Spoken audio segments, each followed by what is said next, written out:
Halo guys, welcome back to my channel. Kali ini gue datang dengan video terbaru. Jadi di video kali ini kita akan ngebongkar semua produk Apple yang gue punya, teman-temannya. Jadi tanpa banyak basa-basi, kita langsung masuk ke video pembahasan kita berikut ini. Let's go.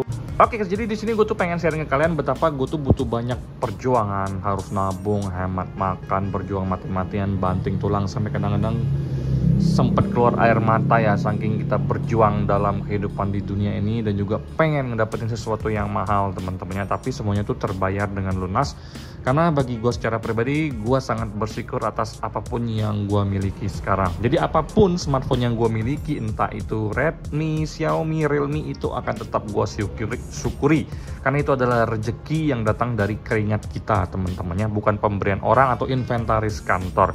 Jadi pesannya adalah kalian tuh harus mencintai apapun produk yang kalian punya sekarang, entah itu produk yang mahal, entah itu produknya murah, karena di luar sana masih banyak banget orang yang ingin memiliki apa yang kita miliki. Jadi kita harus bersyukur apapun yang kita miliki sekarang. Nah, jadi di sini kita akan mulai dari iPhone 4S ini, teman-temannya. Nah, oke, ini adalah iPhone 4S. Pada masanya iPhone 4S ini harganya tuh hampir 10 juta. Gue masih ingat tuh dulu tante gue beli yang varian 32 GB kalau nggak salah, di angka 8,8 juta harganya resmi iBox, teman-temannya. Nah, jadi pada masanya iPhone 4S ini adalah iPhone yang sangat ngetop banget ya. Gue secara pribadi tahu banget ya gimana hype-nya waktu itu. iPhone 4 keluar itu udah keren banget, teman-temannya, dari zaman 3G, 3GS, 4 itu udah keren banget. Tapi 4S ini datang dengan hype yang luar biasa keren menurut gua secara pribadi, teman-temannya. Nah, jadi kalau untuk iPhone 4S sendiri bentukannya seperti ini adalah iPhone 4S gua, teman-temannya. Nah, ini dia masih nyala guys ya. Ini kebetulan gua beli second di Facebook, gua nemu yang masih normal banget guys ya. Kalian bisa lihat seperti ini.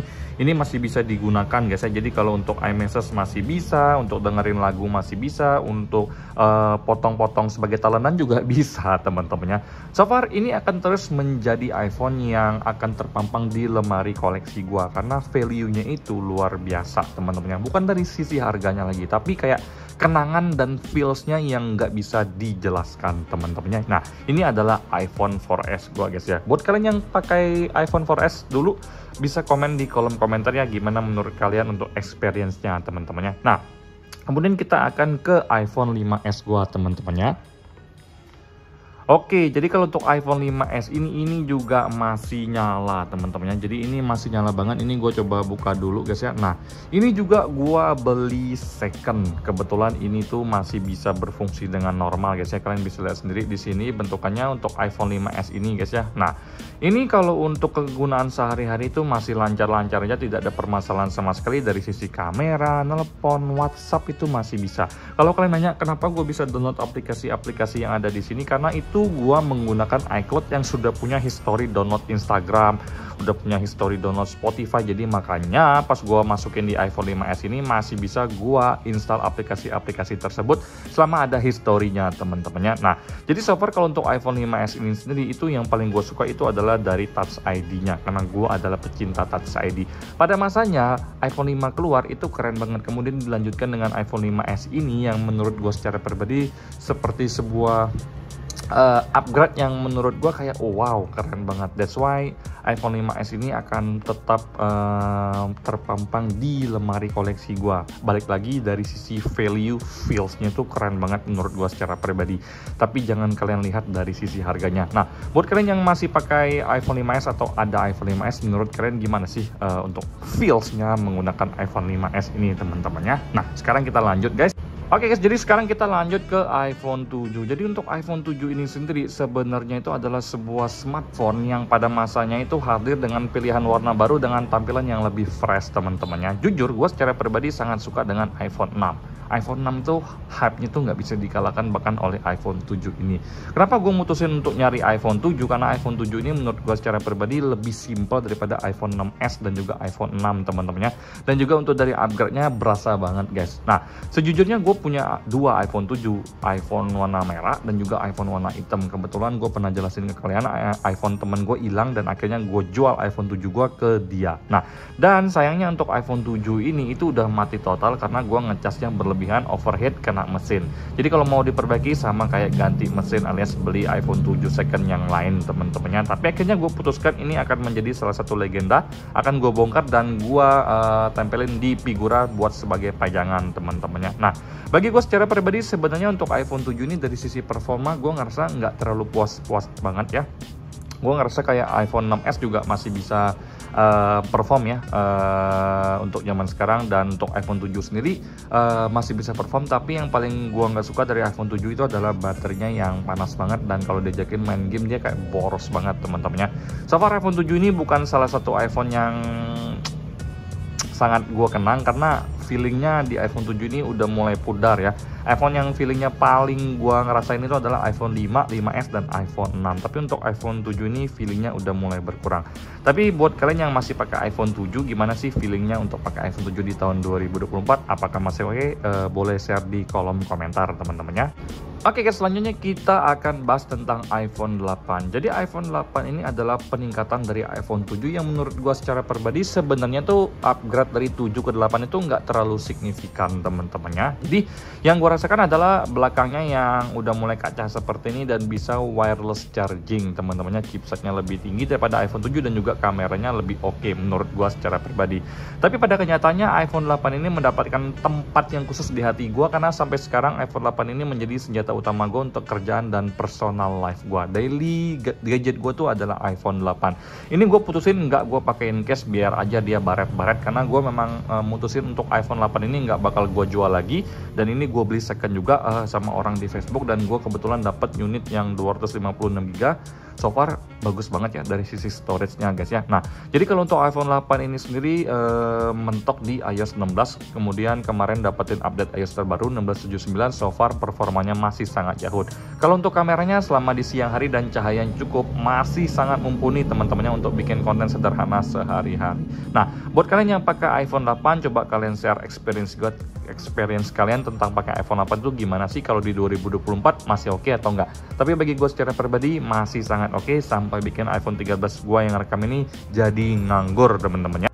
Oke guys, sekarang kita masuk ke iPad. Jadi ini adalah iPad 9 teman-temannya, dimana waktu itu gue beli di angka 5,5 juta. Kenapa kita beli iPad? Karena iPad ini berguna banget untuk menunjang kinerja sehari-hari, terutama untuk ibu bos. Dia butuh yang namanya Excel teman-temannya. Jadi untuk ngegambar di Procreate enak, untuk menyalurkan hobi, kemudian untuk kerjaan itu enak banget di sini teman-temannya. Jadi bisa buka spreadsheet, bisa buka Excel. Jadi untuk kerjaan sehari-hari itu memang nyaman banget. Dan kebetulan untuk iPad ini memang sangat-sangat mumpuni ya untuk iPad 9 ini guys ya. Sampai tahun 2024 pun masih sangat menunjang pekerjaan kita sehari-hari. Diajakin main game oke, diajakin buat kerjaan oke, diajakin buat ngegambar juga oke. Enak banget teman-temannya. Dan untuk iPad 9 ini cuman support Apple Pencil Gen 1 teman-temannya. Mungkin itu sih kelemahannya. Dan kelemahan yang keduanya ini dia masih pakai Touch ID, karena untuk iPad zaman sekarang itu udah mulai nggak ada Touch ID lagi ke depannya teman-temannya. Tapi so far karena gue pecinta Touch ID, gue rasa iPad 9 ini adalah salah satu iPad terfavorit gue sepanjang masa. Selain itu mungkin kelemahannya adalah dari sisi desainnya yang begitu-begitu saja sejak iPad pertama rilis teman-temannya, dengan desainnya sama seperti ini dan ada Touch ID guys ya. Nah, tapi satu hal yang paling gue suka dari iPad ini adalah baterainya bisa tahan 3 hari nih sampai 4 hari walaupun nggak gue pakai. Jadi dari 100% tuh nggak dipakai sama sekali bisa tembus 3 sampai 4 hari teman-temannya. So far iPad ini sangat membantu pekerjaan gue sehari-hari guys ya. Nah, kalau buat kalian yang pakai iPad 9 boleh share experience pakai iPad 9 ini di tahun 2024 gimana. Tapi buat gue secara pribadi overall masih sangat oke banget teman-temannya.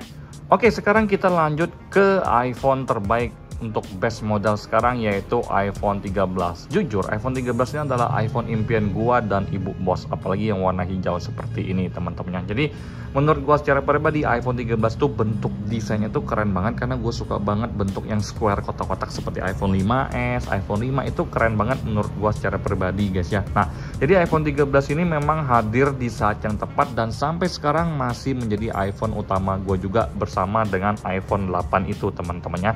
So far kalau kalian nanya ke gua tentang iPhone 13 yang katanya rawan green screen, gue bisa tolak mentah-mentah pendapat kalian, karena bagi gua secara pribadi dari unit gue sampai sekarang hampir 1 tahun, bulan depan itu tidak ada permasalahan sama sekali dengan yang namanya isu green screen teman-temannya. Jadi so far gue ngerasa kalau untuk iPhone 13 ini performa oke, baterai oke, kamera dan layar juga mantap, yahut banget. Masih dapetin update iOS 18. Jadi buat kalian yang nanya ke gue, rekomendasi nggak sih iPhone 13 dipakai sekarang?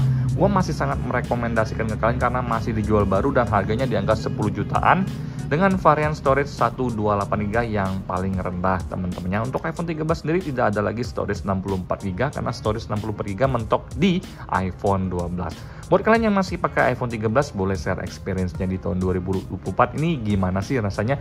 Masih oke nggak sih pakai iPhone 13 di tahun 2024 teman-temannya? Oke, jadi yang terakhir adalah iPhone 15 Pro. Jadi iPhone 15 Pro ini adalah iPhone paling canggih yang pernah gue miliki sekarang sebelum bulan depan akan digeser oleh iPhone 16 teman-temannya. Nah, waktu gue beli ini harganya di angka 19,2 juta. Kalau untuk sekarang harganya masih stabil karena dolar juga sekarang tuh lagi stabil dan kuat-kuatnya teman-temannya. Nah, bagi gue secara pribadi iPhone 15 Pro ini memberikan sebuah hal yang mewah bagi gue, tapi gue nggak terlalu butuh. Contohnya seperti kayak dia menyediakan 10 makanan, sedangkan gue cuma butuh 5 makanan untuk bikin gue kenyang. Jadi sisa 5 makanannya itu sama sekali mubazir, nggak gue makan sama sekali. Itulah seperti perumpamaan untuk iPhone 15 Pro ini yang menawarkan banyak hal ke gue, tapi gue cuma pakai segelintir doang. Paling untuk dari iPhone 15 Pro ini gue cuma pakai 40%-nya doang. 60%-nya ya nganggur aja teman-temannya. Maka dari itu teman-teman, gue ngerasa untuk sekarang ini belum saatnya gue untuk update ke iPhone 16. Mungkin 3 tahun atau 4 tahun lagi gue baru upgrade ke iPhone yang terbaru. Karena sampai sekarang gue masih pakai iPhone 8 sebagai senjata utama dan masih sangat puas teman-temannya. So far untuk iPhone 15 Pro ini tidak ada permasalahan sama sekali dari sisi layar, chipset, kemudian performa luar biasa yahut. Desainnya juga bagus banget, kemudian dari bahan frame-nya itu titanium, keren. Itu keren banget teman-temannya. Nah, buat kalian yang pakai varian iPhone 15 Pro ataupun 15 Pro Max, boleh share experience-nya di tahun 2024 gimana. Tapi bagi gue secara pribadi, gue ngerasa 15 Pro ini buat gue mubazir karena gue nggak menggunakan semua hal yang ditawarkan oleh iPhone 15 Pro ini teman-temannya. Nah, sekian video gue tentang semua produk Apple yang udah gue punya. Gue ngedapetin ini tuh butuh perjuangan.